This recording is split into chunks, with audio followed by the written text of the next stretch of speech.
Hello, everyone. We have with us here today Yi Chu, the CEO of ADDX, Asia's largest private markets exchange, based here in Singapore. ADDX deals in private market assets. It offers global funds, real estate investment trusts, pre-IPO shares, and others at fractional ownership to investors. Yi herself has over 20 years of capital raising and M&A advisory experience. Prior to joining ADDX, Yi was the head of investment banking at UBS Singapore. Thank you for joining us today, Yi. Thank you for having me. All Markets Summit Asia is new challenges, new opportunities. So I really have to ask you this first. As we emerge out of the pandemic, what do you feel is the biggest opportunity that can be a game changer for fintechs such as ADDX and investors?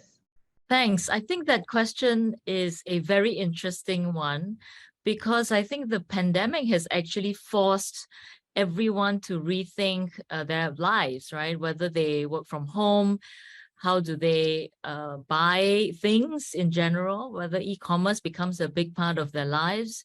And that actually is extending into wealth and investing. Do they think about apps and web a bit more frequently? Is that a easier and faster and more reliable source when it comes to investments?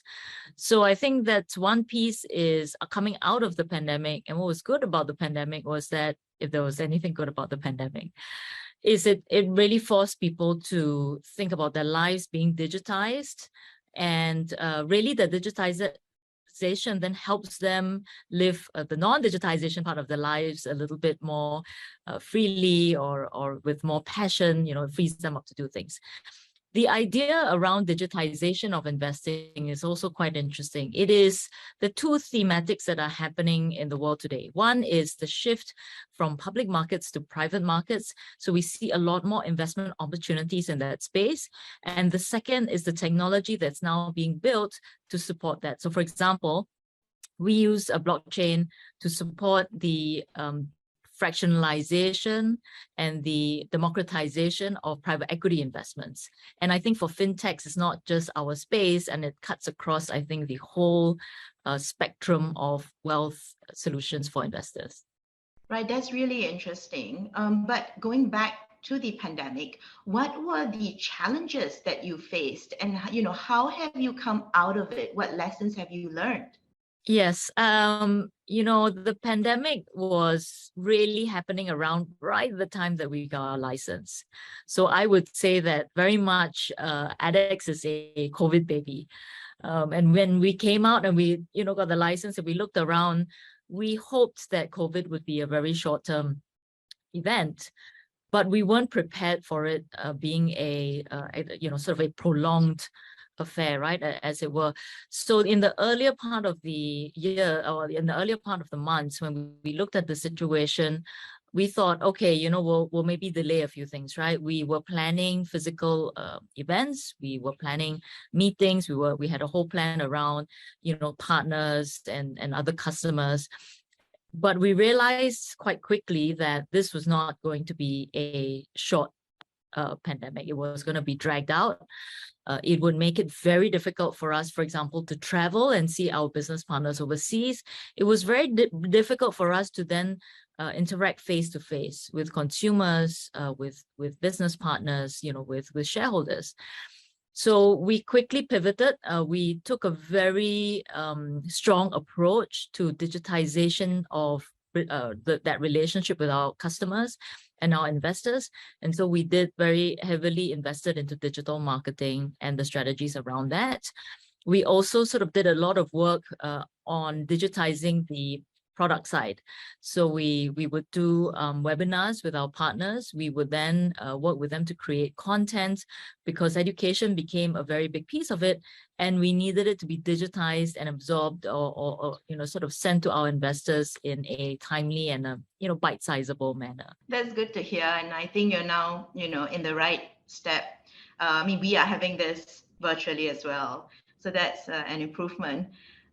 You mentioned education just now, and so digitalization, especially in the fintech industry, is really helping a lot of people and giving independence to many investors. And many of them like this. But there are some people who are very used to traditional wealth advisors when it comes to, where to put their money, when to pull out, etc. And virtual investing can be quite scary for some of them.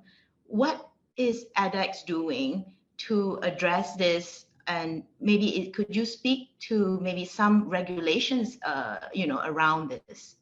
Yes, so I think most of the world, retail investors in particular, individual investors, are very familiar with traditional stocks and maybe to some extent bonds, but mostly listed stocks. And I think it is at that level where you see a lot of online brokerages, and we are all very comfortable with it, right? We know how to research or read about, let's say, Apple in the US or Singtel in Singapore. We take a view about what's happening in that space, and we invest, and we think about the price, and we invest, right? So already a lot of the world or a lot of investors are very comfortable with that. The education level is very high.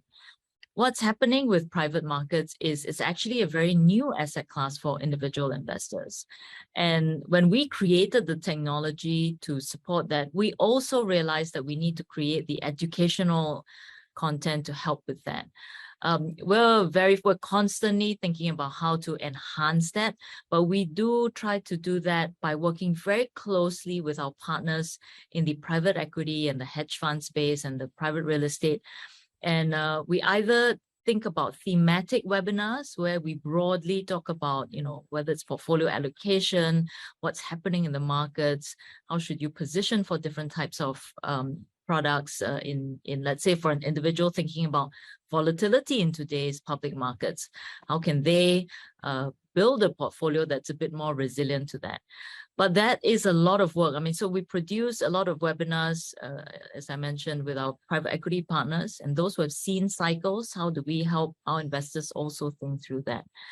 We put up a lot of blogs and content, but we think we are just scratching the surface of how we're delivering that content. And it's certainly something that we want to keep improving and making sure that we are bringing sort of the top world-class partners to help support us in that, because this is an ecosystem education. It's not just about ADDX trying to do it on its own. I also think that we are increasingly thinking about how to help investors frame their minds.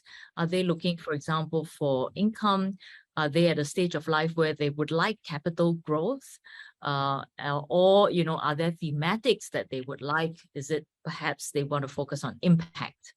Or they like the idea of looking at decarbonization trends in China? And what we're doing today has presented that range of products. What we'd like to do as a next wave of development is think about how to give tools to investors to help them think, oh, what would I like, and how would I like to express my investing style through ADDX. This seems to me one of the pillars that really, connects to your premise of democratization of private equity.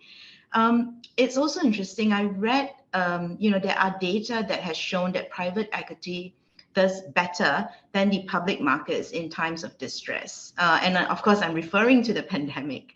Can you explain to us quickly why this is so, and how can people take advantage of this? Yes, it is indeed a very interesting time, but actually both in the public and the private markets. I think as a public company, you are exposed not only to interest rates rising, you are also actually exposed to the volatility of your share price. And in an environment like today, it is sometimes not just impacted by the fundamentals of the company, but also how investors are reacting to volatility in this space.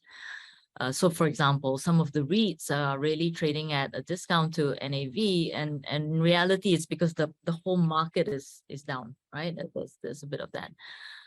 And private markets is a little bit shielded from that because they are not in the public eye. They are sort of allowed a bit more room and space to grow, even in times of difficulty like today, right? If you're talking about inflation, you've got geopolitical tensions, but where generally in the private equity space, it's also helped by longer term capital, right? The private equity funds tend to have a longer life.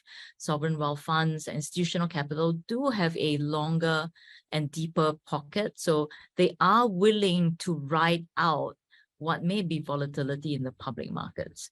So that's why you see a lot of the sovereign wealth funds are increasing allocation over the last decade into private markets. They see the opportunity set for companies to really grow very large under a umbrella coverage of strong, stable private equity capital. And when the time is right to really then be listed so that the rest of the retail can own that. Of course, timing is very, very important. And in this cycle, sort of everyone's watching to see when all this would play out. Now, traditionally, individual investors were not really participants of the private market space, for example, hedge funds or private real estate. Therefore, a variety of reasons. One is because it is not a liquid product. It doesn't really lend well to an individual. If I decide tomorrow that because I need to buy a new house or because I've got margin called on my public stocks and want to sell the private equity position, it is extremely difficult to monetize that. So traditionally, this has not been offered because, generally regulators are quite concerned if a average retail got stuck in an illiquid position. But we think that today there is no excuse. There is technology that helps to solve that. There are platforms like ourselves who allow for smaller ticket sizes so that an individual can actually build a portfolio of private market investments, as well as create the marketplace should that a particular investor need to sell. So we think that although we are still a very young company, we see the opportunity set as a very big one. Because if you think about it, it is about financial inclusion. It is giving about tools for an individual investor to build their own wealth toolkit, to build their own private market portfolio so that they can be also sheltered and a little bit diversified away from the volatility of the public markets. And we hope, ADDX actually really addresses a lot of those pain points in the industry right now. So I think it's a lot centered around education, and exposure as well. I think that's all the time we have today. Thank you so much, Oyi, for being with us and for the insightful discussion. Thank you for having me. And for the viewers with us, for more chats, for more panel discussion, please join us at our website.